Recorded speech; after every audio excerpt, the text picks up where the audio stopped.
ඔයාලා ණය වෙන නේද මිනිස්සුන්ට? ණය වෙනවනේ. ණය වෙනවද? ණය වෙනවද?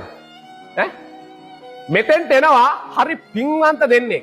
ඒ මිනිස්සු දෙන්නේ රත්නපුරේ ඉඳලා එන්නේ මාර මං ආදරේ. මුළු හදවතින් මම මේ වචන ටික කතා කරන්නේ. හරිද?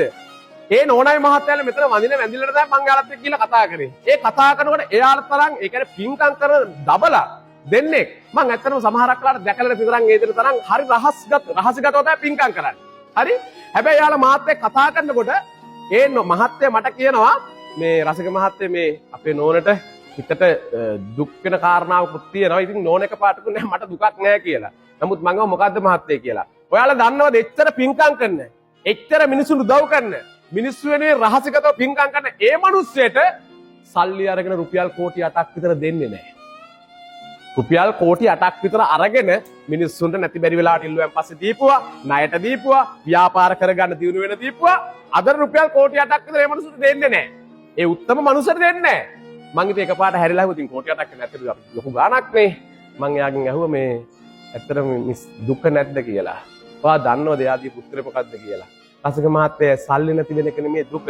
මට සල්ලි තියෙනවා කියන කතාවක් නෙමෙයි මං කියන්නේ. මට දුක මගේ සල්ලි අරගෙන ඔය මිනිස්සු කවදක හරි මැරිලා යයි. ඒ මැරිලා ගියන් පස්සේ ඔය මිනිස්සු මං ගාවට ඇවිල්ලා බල්ලෙක් වෙලා හරි බුරන්න එපයි. මට අන්න ඒක තමයි කෝ තියෙන දුක. ඒ කියන්නේ සංසාරේ මම මගේ ණය අරගෙන නොදෙන එක නෙමෙයි මට තියෙන දුක රසික මහත්තයා. තිරිසන් අපායවල ඔය මිනිස්සු ජීවත් වෙන්න එපයි. අනේ මං හුන්දේක වෙනවා කියලා මට හරි දුකක් තියෙනවා කියලා කිව්වා. ඒ වගේ උත්තම මිනිස්සු අදටත් මේ සමාජ ජීවත් වෙනවා මගේ රත්තරන් බුදුහාමිය අප්පච්චි. හරි?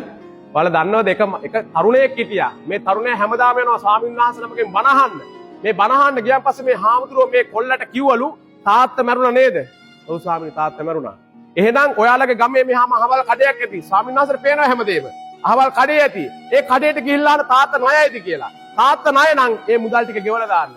ඒ වගේම පුතා ස්වාමීන් වහන්සේ කියන දහලේ කඩේට ගියා. ගිහිල්ලා මේ කඩේ මුදලාලිගෙන් අහනවලු මාමේ අපේ තාත්තා ණයයිද? ඔව් මේ මෙච්චර ගාණක් තියෙනවා පුතේ. ඒක මං ගෙවනවාද? නෑ නෑ එපා තාත්තා මැරිලානේ. එපා නෑ මේ ටික ගන්නකෝ. අරගත්තලු. අරගත්තන් පස්සේ මුදලාලිවරු මොකද්ද පුතේ දැන් මගෙන් දෙන්න ඕනේ? අනේ මගේ රත්තරන් බුදුමාමේ මගේ අප්පච්චි වාට ණය නෑ කියලා තුන් වතාවක් කියන්න.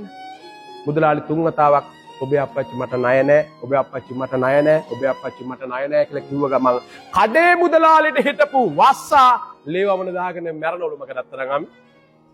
ලේවමන දාගෙන මැරනවලු. ඇයි ඒ? අර ස්වාමීන් වහන්සේ දැක්කා අර අප්පච්චි තමයි අර කඩේ මුදලාලිට තියෙන ණය වෙනුවට ගිහිල්ලා බරා දෙන්නේ.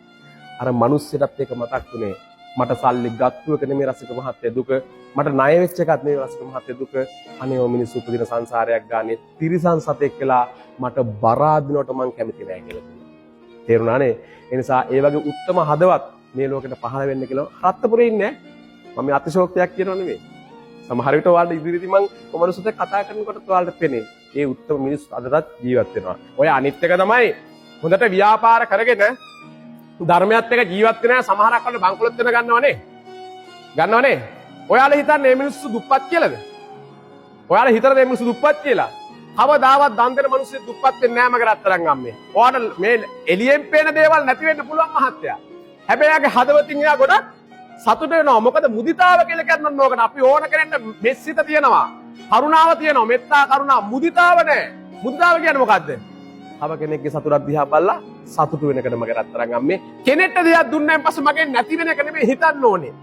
මං හින්දා ඇති වෙන එක. අන්න එහෙම හිතන මිනිස්සෙක් කවදාවත් දුප්පත් වෙන්නේ නැහැ.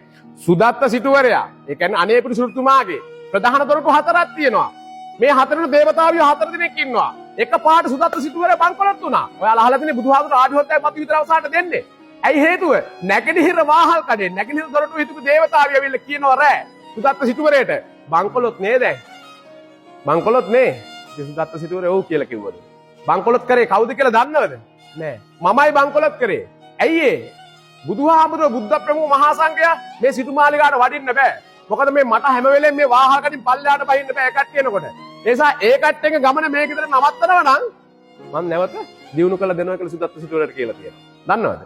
සුදත්ත සිටුවරයා කිව්වලු මං හිඟානුකා හිඟා කෑවත් ආඩි හොද්දයි බතු ඉදිදී හරි මම බුදුන්ට ආර්ය මහා සංඝ රත්නයට දන් දෙනවා. ඒක නවත්තන්නේ නැහැ.